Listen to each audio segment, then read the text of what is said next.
গণতন্ত্রের সংজ্ঞা আপনার কাছে কি? গণতন্ত্র হচ্ছে ওই দেশের জনগণের মুক্তি। একটি নিরপেক্ষ এবং স্বচ্ছ ইলেকশন যেন হয় সেটা অবশ্যই নিশ্চিত করা। পরবর্তী সরকার হচ্ছে তরুণ বান্ধব হবে, ভবিষ্যতে হচ্ছে তরুণ, আর তরুণদের কথা যদি শোনা হয় তাহলেই ভবিষ্যৎ উজ্জ্বল হবে।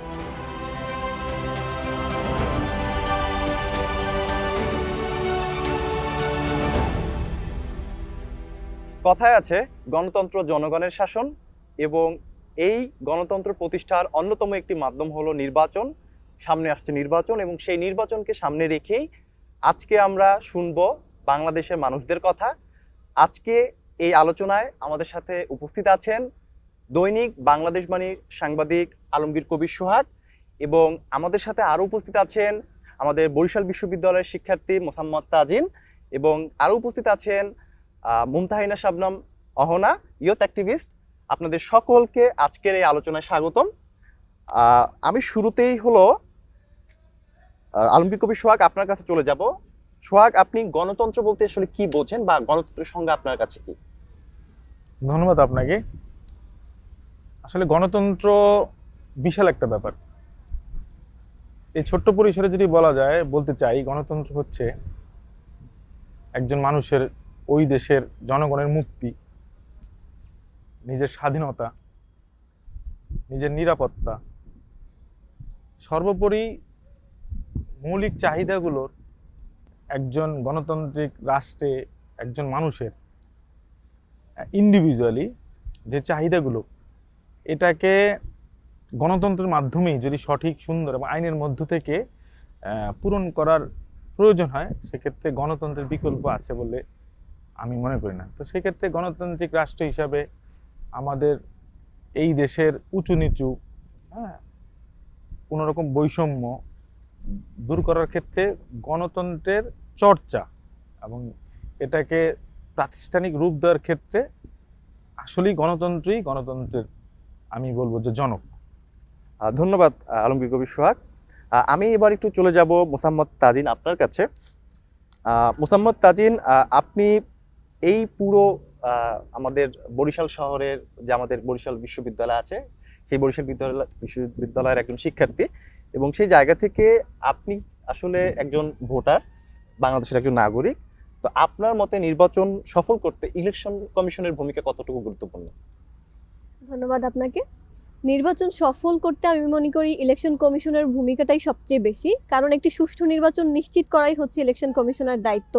ভোটার তালিকা তৈরি করা, এছাড়াও রয়েছে ভোটার এবং প্রার্থীদের অধিকারটা সুনিশ্চিত করা কিন্তু নির্বাচন কমিশনারই দায়িত্ব।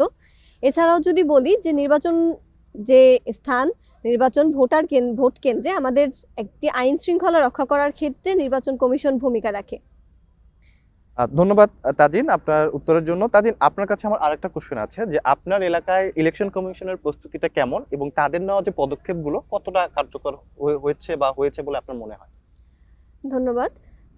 আমার এলাকায় যদি বলি, ইলেকশন কমিশনের পদক্ষেপ হিসেবে তারা হচ্ছে ভোট কেন্দ্র সংস্কার করছে। ভোট কেন্দ্র সংস্কার করা আসলে খুবই গুরুত্বপূর্ণ, কারণ ভোট কেন্দ্রে কোনো ধরনের অনিয়ম হচ্ছে কিনা তার জন্য হচ্ছে ভোট কেন্দ্র সংস্কারটা জরুরি। সিসিটিভি ক্যামেরা এবং আইন প্রণয়ন করা।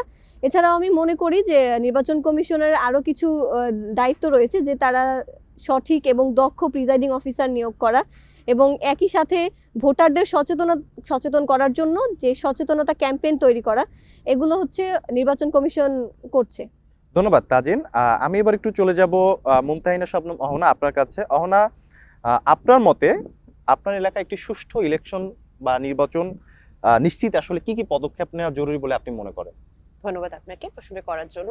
খুবই সুন্দর একটা প্রশ্ন। আমি আমার আলোচক মোসাম্মদ তাজিনের থেকে একটু কথা ধার চেয়ে নিচ্ছি। সেটা হচ্ছে ভোট কেন্দ্রের সংস্কার। আমি বিগত সালগুলোতে একবারই ভোট কেন্দ্রে গিয়ে ভোট দেওয়ার সুযোগ পেয়েছি। তো আমার কাছে যেটা মনে হয়েছে যে আমাদের ভোট কেন্দ্রে প্রচুর পরিমাণে অনিয়ম রয়েছে। আমাদের ভোট কেন্দ্রে প্রার্থীরা খুব সহজেই ঢুকে যেতে পারে ভোট দেওয়া অবস্থায়, এবং তারা তখনও অবস্থাতেও প্রভাবিত করতে পারে ভোটারদেরকে। তো আমার কাছে মনে হয় সবচেয়ে প্রথমে যেটা দরকার সেটা হচ্ছে সিসিটিভি ক্যামেরা লাগানো, এবং তার সাথে সাথে আইন প্রণয়নে আরো জোরদার করা, এবং একটি নিরপেক্ষ এবং স্বচ্ছ ইলেকশন যেন হয় সেটা অবশ্যই নিশ্চিত করা। ভোটার এবং প্রার্থীদের যে অধিকার আছে, এবং অবশ্যই ভোটার যেন কোনোভাবেই কোনো ভয় ভীতি বা টাকা কোনোভাবেই যেন প্রভাবিত না হয়, সেটিও লক্ষ্য রাখা অবশ্যই একটা আমাদের সুষ্ঠু ইলেকশনের জন্য দরকার। এবং আরো একটা জিনিস হচ্ছে ভোটার যেন তাদের ভোটটা যেন মানে ভোট প্রদানের জন্য একদম পুরো স্বাধীনভাবে দিতে পারে, সেটাও খেয়াল রাখতে হবে আমার মনে হয়। আর তাছাড়া আরেকটা জিনিস করতে হবে, সেটা হচ্ছে আমাদের ভোট কেন্দ্রে অবশ্যই এমন একটা ব্যবস্থা করতে হবে যাতে প্রশিক্ষিত এবং শিক্ষিত দক্ষ এবং শিক্ষিত তার সাথে সাথে দক্ষ অফিসার প্রয়োগ করতে হবে। ধন্যবাদ অহনা আপনার সুন্দর মতামতের জন্য। আমি এবার একটু চলে যাব আলমগীর কবির সোহাগ আপনার কাছে। সোহাগ, আপনার কাছে গণভোট নিয়ে আসলে আপনি গণভোট নিয়ে কি আপনার মতামত, বা গণভোট নিয়ে আসলে আপনি কি চিন্তা করতেছেন, যেহেতু সামনে গণভোটের একটা বিষয় আসছে, তো আপনার মতামত একটু জানতে চাবো গণভোট। ধন্যবাদ আপনাকে। আসলে গণভোট আর এমনিতে যে নির্বাচন, এটার মধ্যে একটা বেসিক পার্থক্য রয়েছে। এটা দুঃখজনক হলেও সত্যি, এটা আমাদের জনসাধারণ যারা ভোটার আছেন তাদের মধ্যে এই ধারণাটা কম। আসলে গণভোট আর নর্মালি যে ভোট, একটা হচ্ছে নর্মাল যেই ভোটটা আমরা করি, যেমন যেই ভোটটা আমাদের সামনে চলে আসছে, সেটা হচ্ছে আমাদের স্থানীয় প্রতিনিধি নির্বাচন করা। আর গণভোটটা হচ্ছে একটা নির্দিষ্ট বিষয়কে অ্যাড করা। সেটা হতে পারে কি আপনাদের কনফার্ম যে আমাদের যে সংবিধান রয়েছে, যেহেতু আমরা যুগের সাথেই পৃথিবী চলমান, আমরাও পৃথিবীর বাইরে না, সেক্ষেত্রে প্রতিনিয়ত আমাদের যুগের সাথে তাল মিলিয়ে চলার ক্ষেত্রে প্রতিনিয়ত ভাঙতে হয়। ইন এ সেন্স আমাদের কিছু নিয়ম হয়তো অতীতে কাজ করতো, এখন সেভাবে কাজ করছে না, এটাকে আরেকটু বেটার করে এটাকে সংযোজন করা, বা কোনো এরকম কোনো আইন থাকে যেটা হয়তো জনস্বার্থে, জনগণের গণতন্ত্রের ক্ষেত্রে প্রয়োগের ক্ষেত্রে গণতন্ত্রের মানে বিরুদ্ধে দাঁড়ায়, সেরকম কিছু বিয়োজনের ক্ষেত্রে এই গণভোটটি করা হয়। তো মোদ্দা কথা হচ্ছে গণভোটটা হচ্ছে আমরা কোনো নির্দিষ্ট বিষয়কে সামনে নিয়ে নির্দিষ্ট করে ভোটের ব্যবস্থা করা, যার রেজাল্টের উপরে ভিত্তি করে এটা আইনে পরিবর্তন হবে, সংবিধানে সংযোজন হবে। সেক্ষেত্রে কোনো আইন বাতিলও হতে পারে, আবার সংযোজন হতে পারে, নির্দিষ্ট করা। আর নর্মাল ইলেকশনের কথাতে বললাম, আমি যদি ভুল না করে থাকি 1991 সালে এরকম একটি গণভোট বাংলাদেশে হয়েছিল। সেটা হচ্ছে প্রেসিডেন্সিয়াল গভর্নমেন্ট যেটা ছিল, সেটার থেকে প্রধানমন্ত্রী সংসদীয় শাসন ব্যবস্থাকে ফিরিয়ে আনার ক্ষেত্রে একটি বিতর্কের তৈরি হয়েছিল। সেই বিতর্ক নিরসনের ক্ষেত্রে এই গণভোটটি আয়োজন করা হয়। তো এই তো গণভোটটা হচ্ছে যেটা বলা যে আমাদের সংবিধানকে সমৃদ্ধ করার ক্ষেত্রে, সংযোজন বিয়োজন করার ক্ষেত্রে একটি ভালো নিয়ামক আমি বলবো। সোহাগ, আপনার কাছে আমি আরেকটা বিষয় জানতে চাবো। এই যে যেহেতু বললেন আপনি গণভোট নিয়ে, তো এই যে প্রক্রিয়াটা, এটা কতটুকু কার্যকর হবে বলে আপনার মনে হয়? এখন দেখুন, এটা কার্যকরের টোটালটাই ডিপেন্ড করবে যে আপকামিং যে সরকারটা আসবে। আসলে আইন তো সংবিধানে থাকবে, আইন থাকে, আইনের বিভিন্ন ধারা থাকে, কিন্তু আমরা আইনটা কখন জনগণ সুফল পায়, যখন এটা প্রয়োগের ক্ষেত্রে আসে। এখন প্রয়োগের ক্ষেত্রে তো আমরা ভোট দেওয়ার পরে আসলে কিন্তু আমাদের কোনো দায়িত্বটা ওইখানেই শেষ। দায়িত্বটা শেষ বলতে তখন আমাদের এই বলটা আমাদের জনগণের কোর্টে থাকে না, তখন একটা সরকারের কোর্টে যারা দেশ পরিচালনা তাদের হাতে চলে যায়। সেক্ষেত্রে তাদের যদি ইচ্ছা থাকে যে না ঠিক আছে, জনগণের এই ইচ্ছাটাকে, আশাটাকে, যেটা জনগণ পক্ষে ভোট দিয়েছেন, মেজরিটি মানুষ এর পক্ষে ভোট দিয়েছেন, সেটাকে যদি কার্যকর করতে হয়, সেই ক্ষেত্রে ওই সময়ের যে সরকার থাকবেন তাদের সদিচ্ছার একটা দায় থেকেই যায়। ধন্যবাদ সোহাগ আপনাকে আপনার মতামতের জন্য। এবার আমি একটু চলে যাব অহনা আপনার কাছে। অহনা, আপনি বরিশালের একজন বাসিন্দা, বরিশালের একজন নাগরিক। সো সেই জায়গা থেকে অহনা, আপনার কাছে বরিশাল অঞ্চলের সবচেয়ে বড় সমস্যাগুলো কি কি, এবং এই সমস্যাগুলোর নিরসনে সামনে যে যারা প্রার্থী আছে, নির্বাচন প্রার্থী, তাদের কাছ থেকে আপনার কি প্রত্যাশা? ধন্যবাদ আপনাকে প্রশ্নটা করার জন্য। খুবই সুন্দর একটা প্রশ্ন।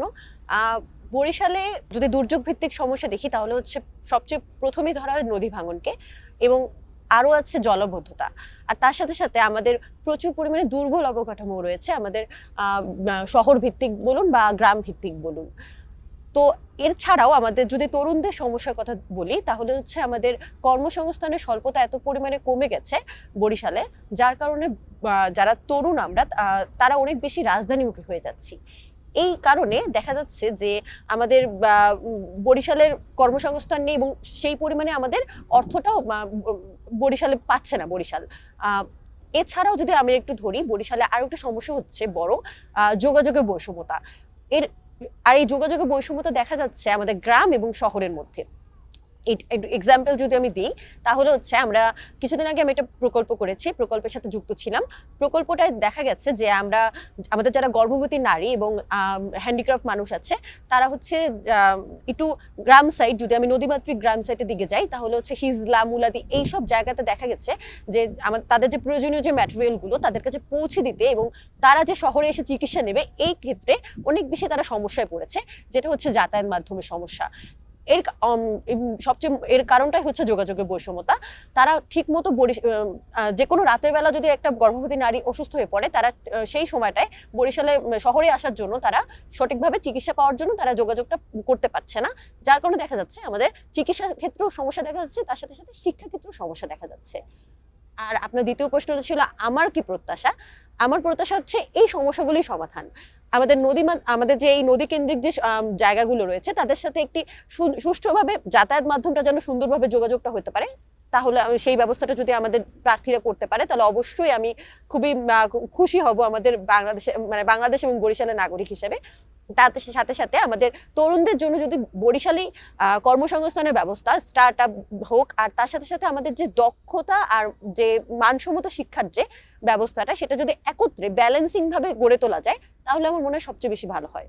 ধন্যবাদ অহনা, আপনার যে প্রত্যাশা, এই প্রত্যাশাগুলো আমরা চাই যে প্রত্যাশাগুলো পূরণ হোক এবং আপনি যে বিষয়গুলো বলেছেন তার জন্য ধন্যবাদ। আমরা আপনার কাছে আবার ফিরে আসবো। আমি এখন চলে যাচ্ছি একটু তাজিনের কাছে।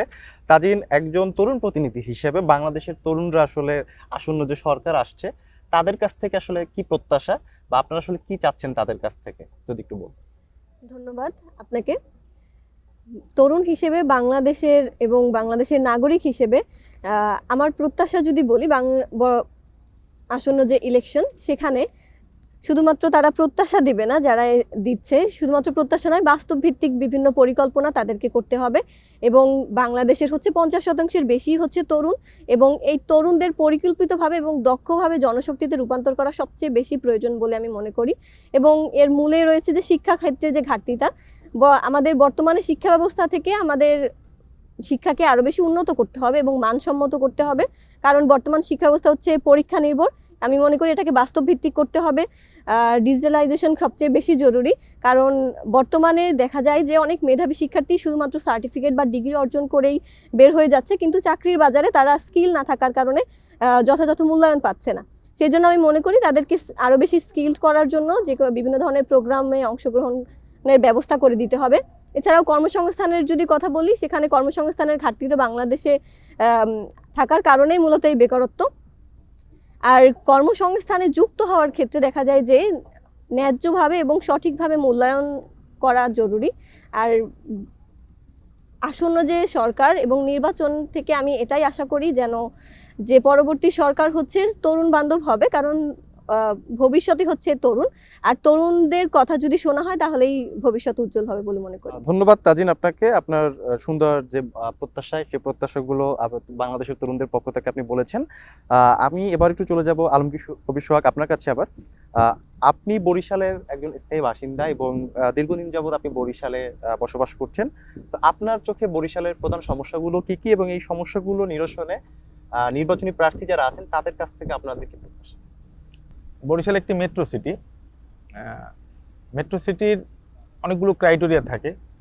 সেক্ষেত্রে আমি বলতে বাধ্য হচ্ছি যে একটা মেট্রো সিটি যেরকম সুযোগ সুবিধা থাকা উচিত সেটার সুযোগ সুবিধা অনেক কম অন্যান্য মেট্রো সিটি যদি আমরা ধরি আর কি।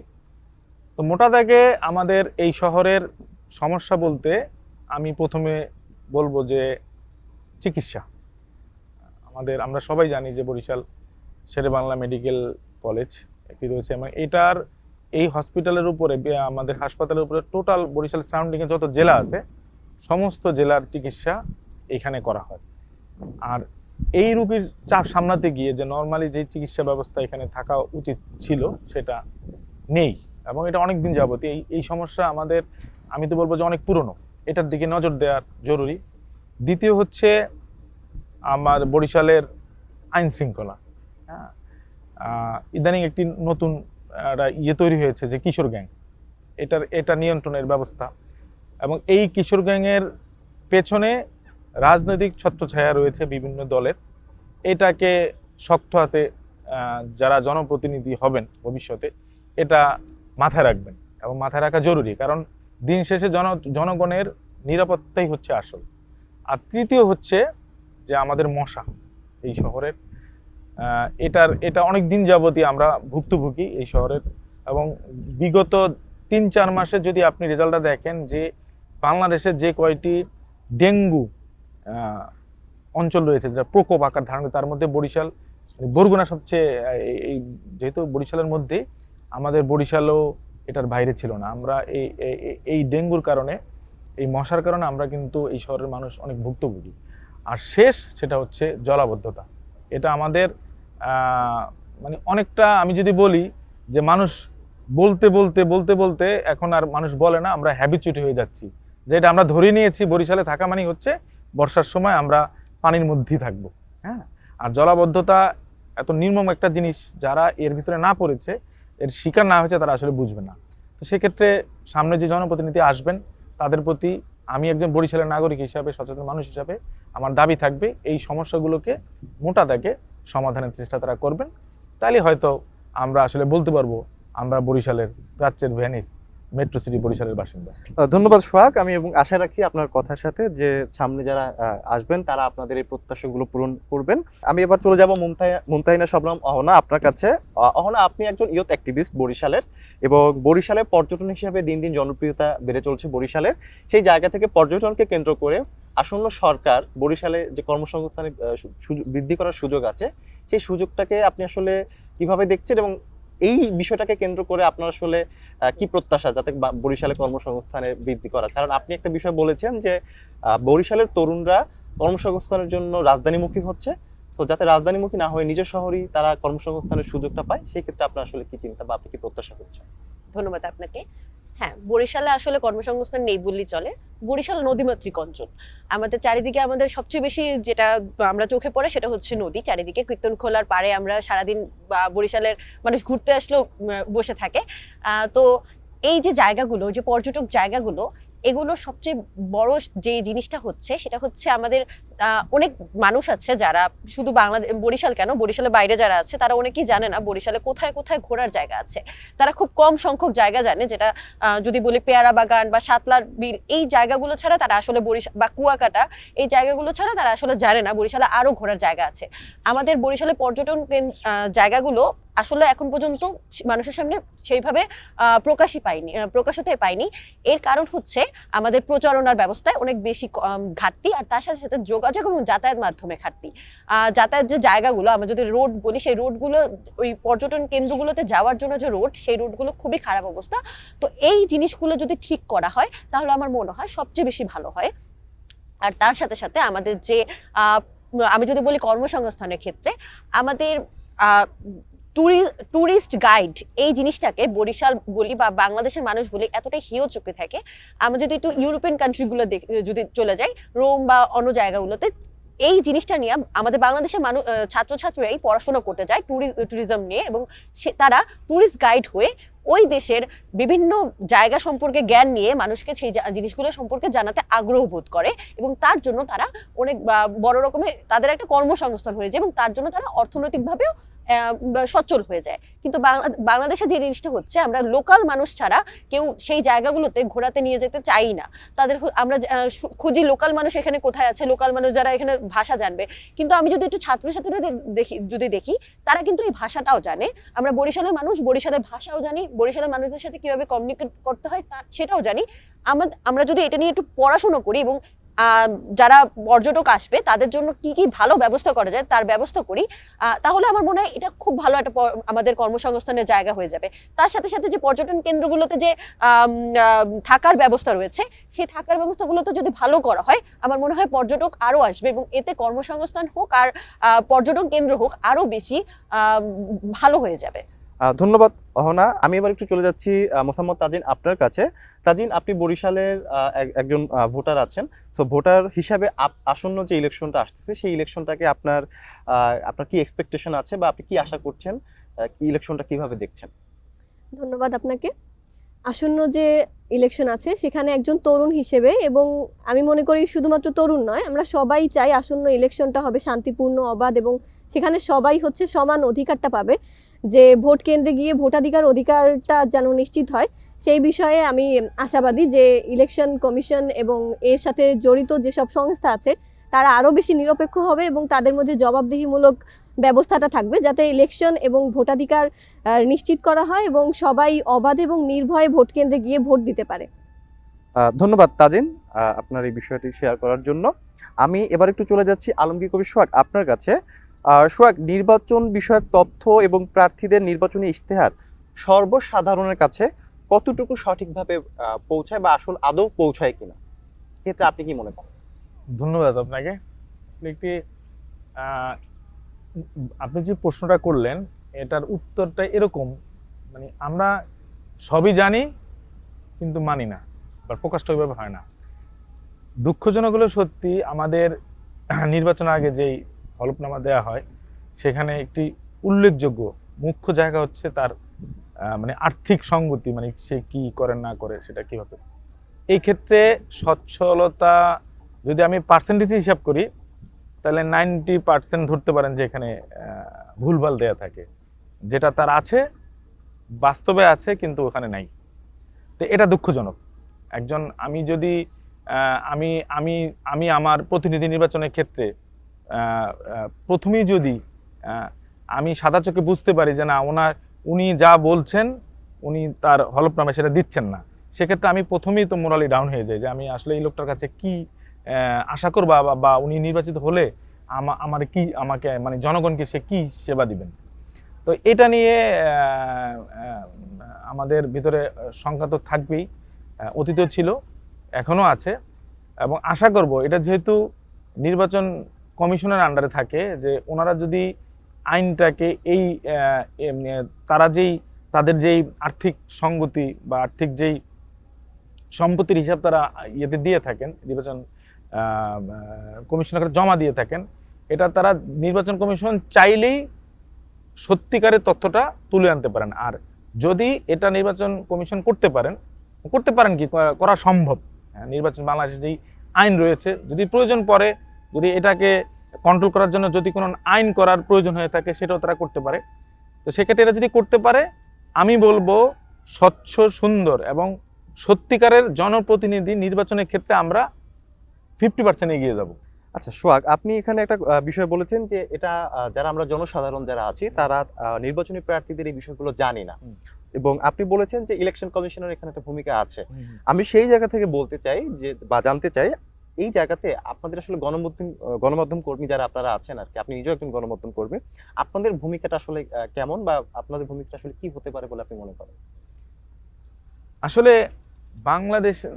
বাংলাদেশ না তথা সারা পৃথিবীতে গণমাধ্যম হচ্ছে ছায়া সরকার।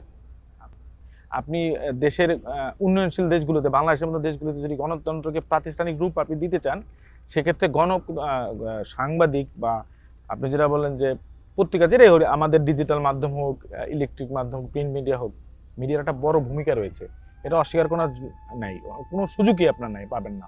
কারণ আপনি গণমাধ্যমের মাধ্যমেই আপনি বিভিন্ন রিপোর্টের মাধ্যমে, সংবাদের মাধ্যমে আপনার সত্যিটা বা মানুষের যে নিড, যে এরিয়া অনুযায়ী যে কার কি সমস্যা আছে, সেটা কিন্তু গণমাধ্যমের মাধ্যমেই মানুষের সামনে চলে আসে, জাতির সামনে চলে আসে, এবং জাতির সামনে চলে আসে এইসব বিষয় নিয়েই কিন্তু জনপ্রতিনিধিরা কাজ করে। তো সেক্ষেত্রে নির্বাচনের ক্ষেত্রে, গণতন্ত্রের উত্তরণের ক্ষেত্রে, একটি স্থিতিশীল রাষ্ট্র তৈরির ক্ষেত্রে আপনার মিডিয়ার ভূমিকা অস্বীকার করার সুযোগই নেই। মানে মোটা দাগে বলতে গেলে যে আপনি গণতন্ত্রকে প্রাতিষ্ঠানিক রূপ দেওয়ার ক্ষেত্রে মিডিয়ার ভূমিকা অতীতেও ছিল, এখনো আছে, ভবিষ্যতে এটা শক্তভাবে থাকবে বলে আমার বিশ্বাস। ধন্যবাদ সোহাগ। আমিও বিশ্বাস করি গণমাধ্যম কর্মী যারা আছে তাদের এই জায়গাটা থাকা দরকার এবং একটা দেশের গণতন্ত্র প্রতিষ্ঠার জন্য তারা খুব মুখ্য ভূমিকা পালন করে। আমি এবার একটু অহনা আপনার কাছে যাব। অহনা, আপনি একজন ভোটার, সেই জায়গা থেকে একজন প্রার্থী নির্বাচনের ক্ষেত্রে আপনি আসলে প্রার্থীর কোন দিকগুলোকে আপনি দেখবেন এবং ওই কোন দিকগুলো আসলে আপনাকে প্রভাবিত করবে? ধন্যবাদ। আমার কাছে মনে হয় একজন ভোটার হিসেবে আমি সবচেয়ে প্রথমে দেখব বা একজন প্রার্থীর কাছ থেকে সেটা হচ্ছে তার স্বচ্ছতা। সে কতটা স্বচ্ছ এবং তার কাজের ব্যাপারে সে কতটা নিরপেক্ষ। সে আমরা আসলে জানি যারা প্রার্থীরা আমাদের রয়েছে এখন বর্তমানে এবং যারা ভবিষ্যতে সরকার হোক, তারা অ্যাকচুয়ালি জনগণের সেবক হিসেবে কাজ করবে। তো তারা কতটা জনগণের জন্য কাজ করবে এটা আমার কাছে সবচেয়ে বেশি দেখার বিষয়। আরও একটা জিনিস হচ্ছে জবাবদিহিতা। আমাদের বর্তমানে বাংলাদেশে দুর্নীতি এতটাই বেড়ে গেছে যে জবাবদিহিতার জিনিসটা আমাদের মধ্যে অনুশীলনটা একদমই নেই বললেই চলে। তো আমার কাছে মনে হয় যে জবাবদিহিতা অনুশীলন অনেক বেশি দরকার আমাদের প্রার্থীদের মধ্যে, যে তারা কতটুকু তাদের সকল ক্ষেত্রে তাদের যে তথ্যগুলো রয়েছে, যে তথ্যগুলো বাংলাদেশের জনগণ জানতে পারবে এবং জানার জন্য তাদের অধিকার আছে, সেই তথ্যটা যেন তারা জানায় বাংলাদেশের মানুষকে এবং সেইভাবে যেন তারা নিজেদের ভোট চায় এবং ভবিষ্যতে যেন যদি তারা নির্বাচিত হয়ও তারা যেন সেভাবেই কাজ করে যেতে পারে। ধন্যবাদ অহনা আপনার বিষয়গুলোর জন্য, এবং আপনি যে বিষয়গুলো বলেছেন খুব সুন্দরভাবে তুলে ধরেছেন। আমরা আগামীর বাংলাদেশ একটি নিরাপদ বাংলাদেশ এবং একটি সমৃদ্ধির বাংলাদেশ দেখতে চাই। এই প্রত্যাশা, এই আকাঙ্ক্ষা নিয়ে আজকের এই অনুষ্ঠান সমাপ্তি হচ্ছে এবং ধন্যবাদ আপনাদের সকলকে যারা আমাদের সাথে ছিলেন। আশা করি আমরা একটি সমৃদ্ধির বাংলাদেশ দেখতে পাবো, যে বাংলাদেশে আমাদের মৌলিক চাহিদাগুলো পূরণের মাধ্যমে আমরা আমাদের জীবনযাত্রার মান উন্নয়ন করব এবং উন্নয়নের মাধ্যমে আমরা বিশ্বে একটি বাংলাদেশকে রোল মডেল হিসাবে পরিচিতি লাভ করব। সেই পর্যন্ত সবাই ভালো থাকবেন, সুস্থ থাকবেন, নিরাপদে থাকবেন। ধন্যবাদ।